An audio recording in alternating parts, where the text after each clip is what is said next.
In a cozy village near a big forest, there lived a sweet little Lily.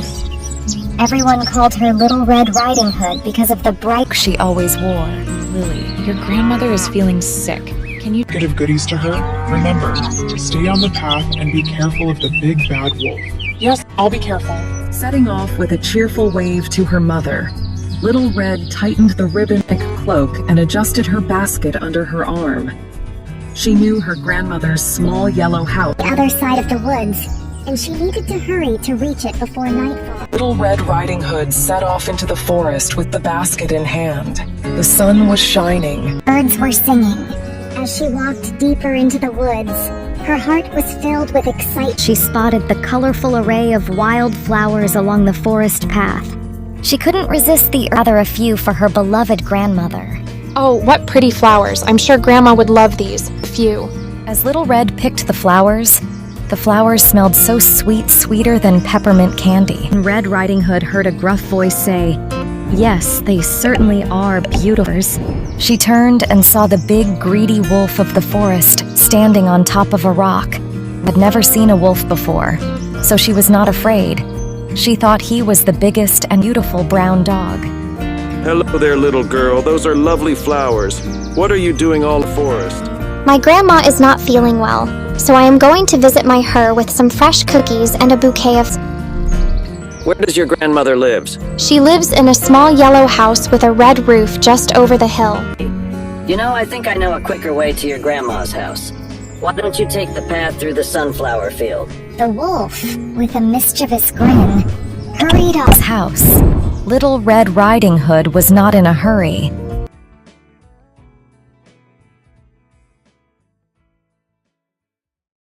And there were many things to amuse her in the wood. Ran after the white and yellow butterflies that danced before her, and sometimes she caught one, but she always let it go again. For she never liked to hurt any creature. On her way to her grandma's house, she saw a woodman in the forest. Red Riding Hood was walking towards the grandma's house. The cunning wolf galloped on as fast as he could to the old woman's house. Arrived at Grandma's house and knocked on the door. She lived in the house all by herself. Who is there? Little Red Riding Hood, Granny, said the wolf, like the child. When Grandma opened the door, the wolf swallowed her whole. Then he put on her nightgown and cap and snuggled in. Waiting for Little Red. When Red Riding Hood arrived at her grandmother's house, she knocked at the door, but there was no answer. She knocked again. A strange, gruff voice said, "Lift the latch and come in."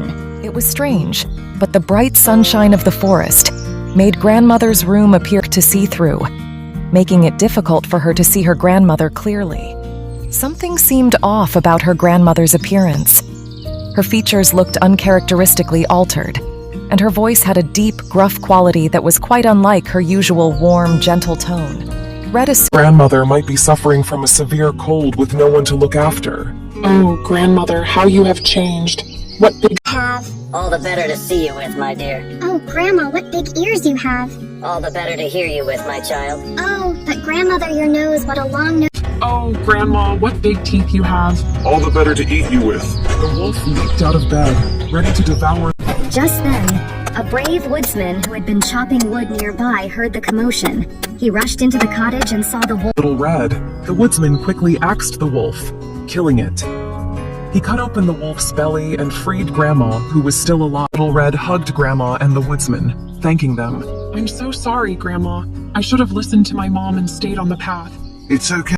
You've learned a valuable lesson. Always be careful and don't trust strangers. From that day on, Little Red remembered to on the path and never talked to strangers. And they all lived happily ever after. Thank you for spending the Grind story time. Don't forget to like, share, and subscribe to our channel for more amazing content. Hit the bell icon to stay updated on. Until we meet again, keep dreaming and stay cozy. Goodbye.